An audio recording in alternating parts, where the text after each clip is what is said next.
Hi guys, welcome to Kolkata in India. I'm pretty excited about filming this city here because after 3 years flying, this is my first time coming to India. And this one's gonna be really different for two reasons. One of them is because my mom's here. Say hi. The second reason why it's gonna be a special one is because I'm gonna do something different. I'm gonna try to talk to the local people here and try to get some information about the city. So yeah, I think it's gonna be a nice one. We're all ready to go on this tour that's gonna take us to some historical places here. It's gonna take around 4 hours, so hopefully I'll get to bring some nice videos about it. As I told you, I'm gonna show around the room that we stay at. We stay at the Swiss Hotel near the airport. But it's a nice hotel. We had breakfast earlier. I'll show you some pictures that I took in a video. The cuisine of each region in India includes a wide assortment of dishes and cooking techniques. Vegetarianism is widely practiced in many Hindu, Buddhist, and Jain communities. With all the exotic ingredients, unfamiliar dishes, and tongue-tingling flavors, Indian cuisine can be both exciting and intimidating. Traditionally, meals are eaten while seated either on the floor, on very low stools or cushions. Food is most often eaten without cutlery, using instead the fingers of the right hand, not the left. Indian culture dictates that eating with your hands is a pleasurable experience, activating a so-called sixth sense, rather than using cutlery. What's it called? What's that called? This is studying.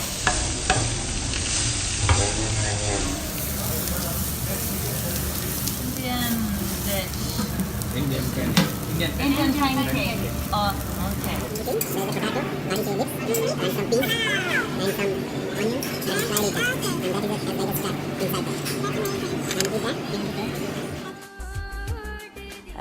So I'll show you around the room.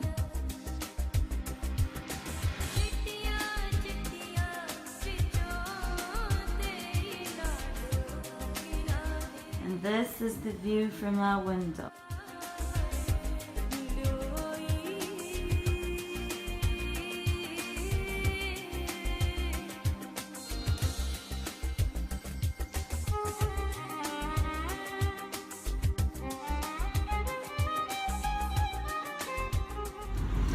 It's going to be really hard, very hard. He doesn't speak English. We've just arrived at the Eco Park. I have no idea what it is. I just saw some cows over there. Cows, the sacred animal here in India. So I was expecting to see a lot of them. So we'll try to show you guys some stuff about what's the Eco Park like.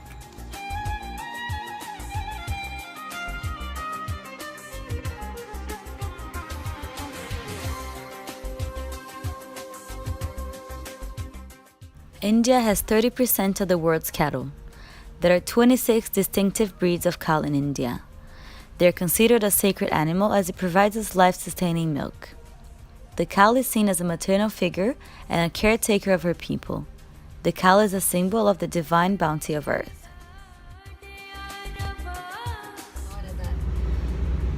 It's hard. A few things crossed our minds when we first arrived in India.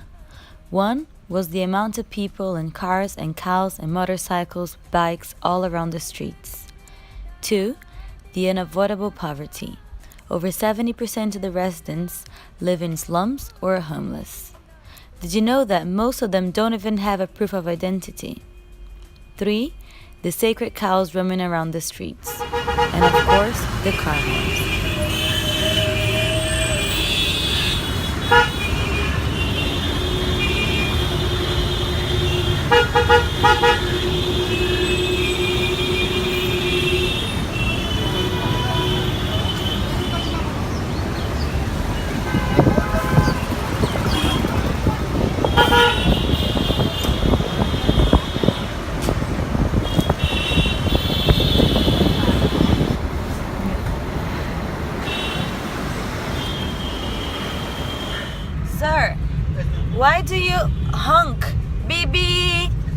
much. Why? Pipi. Why? Why? Too much. Too much, Bibi. Why? Olha lá. Still honking. Ele tá achando bonito. Don't know. Don't ask me.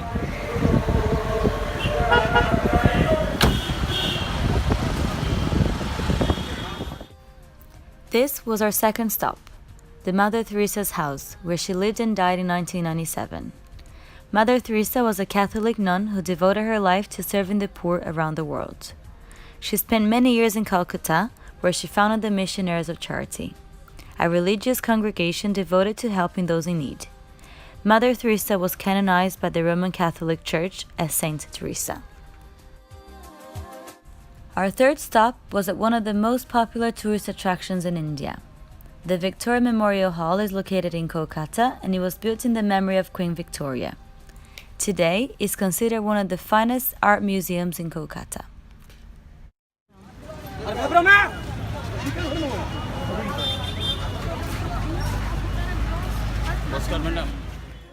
Then we stopped at St. Paul's Cathedral, an Anglican church in Kolkata, noted for its Gothic architecture.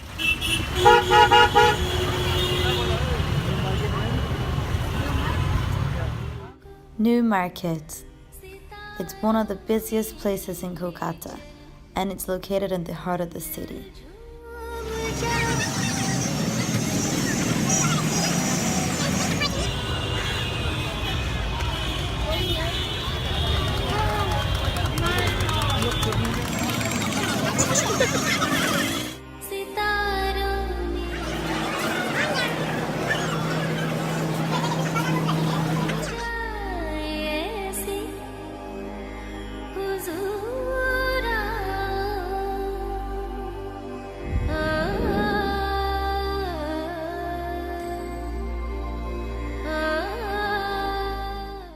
Howrah Bridge is the sixth longest bridge of its type in the world, and it connects the city of Howrah and Kolkata.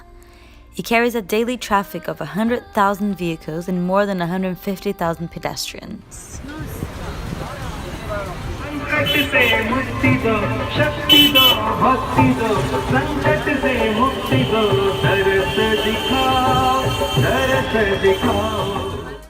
Birla Mandir was our last stop. It's a Hindu temple built by the Birla family in 1970, but took 26 years to be completed. The main deity of the temple is Lord Krishna and his beloved Radha. Unfortunately, we couldn't take pictures from inside the temple, but it was a really nice way of finishing our day in Kolkata. Well guys, we're both ready to go back to Dubai, me and Mom. It was a different experience to visit Kolkata. It was a mixture of a lot of things together, of millions of people in the road and millions of cars and smells and colors and a lot of honks. They are insane in traffic. It was a fun and different experience to be in the Indian traffic. So the definition that we found for this country is, and the city specifically, because I haven't been to the other ones, is that they are literally survivals. They survive every day the heat and the hunger.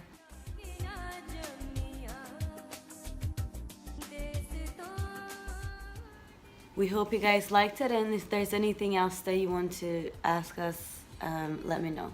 Thank you. See you later on the next destination. Bye.